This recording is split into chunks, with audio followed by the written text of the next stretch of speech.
দর্শক, এই মুহূর্তে কমলাপুর থেকে রাজধানীমুখী মানুষের খবর জানাতে যুক্ত হচ্ছেন সহকর্মী আবু সাইদ অপু।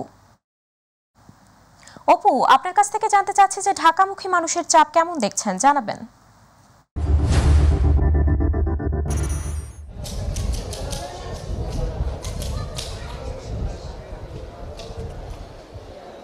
উপমা, আপনাকে ধন্যবাদ। এর আগে কিন্তু আমরা সদরঘাট লঞ্চ যে টার্মিনাল এবং এরপরে সবচেয়ে বড় বাস টার্মিনাল যে সায়দাবাদ বাস টার্মিনাল, এখন আমরা আছি কমলাপুর রেল স্টেশনে।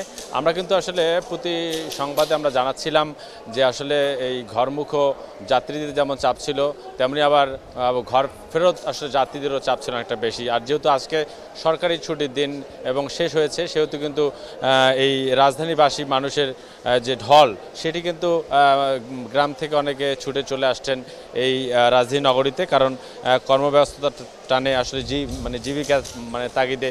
তো আমরা আসলে এখানে এসে যেটি জানতে পেরেছি সেটি হচ্ছে যে সকাল থেকে এ পর্যন্ত 16 জোড়া ট্রেন আসলে ইতিমধ্যে বিভিন্ন গন্তব্যস্থান থেকে ছুটে আসছে। তবে কিছুক্ষণ আগে একটি ট্রেন এসেছে চট্টগ্রাম থেকে ঢাকা কমলাপুর রেল স্টেশনে, কিন্তু এটি আবার ব্যাক করে আবার চট্টগ্রাম যাওয়ার কথা, কিন্তু যান্ত্রিক ত্রুটির কারণে হয়তো কিছুটা শিডিউল বিপর্যয়ের ঘটনা ঘটছে, যার কারণে আসলে মানুষের মধ্যে একটা অস্বস্তি বোধ করছে যে যান্ত্রিক যে ত্রুটিটা এবং শিডিউল যে বিপর্যয় ঘটনাটা, সেটি কিন্তু আসলে তাদেরকে অনেকটা একটু আবেগপ্লুত করে তুলছে। কারণ শত কষ্টের মাঝে হলেও পরিবার পরিজনের সাথে ঈদ আনন্দ উপভোগ করতে যেমন যাচ্ছেন, তেমনি তারা অনেকে আবার কর্মের টানে ফিরে আসছেন, এবং যারা কর্মের টানে ফিরে আসছেন তাদের সাথে আমরা কথা বলেছি।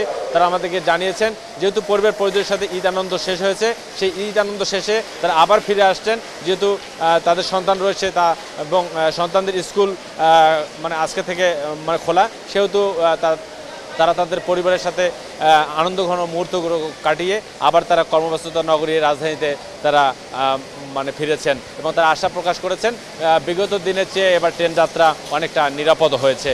তো সবকিছু মিলে উপমা, এটাই ছিল আমার কাছে কমলাপুর রেল স্টেশন থেকে সর্বশেষ খবর। উপমা। অপু, আপনাকে ধন্যবাদ। দর্শক, কমলাপুর থেকে ঈদ শেষে ঢাকামুখী মানুষের সর্বশেষ খবর জানাচ্ছিলেন সহকর্মী আবু সাইদ অপু।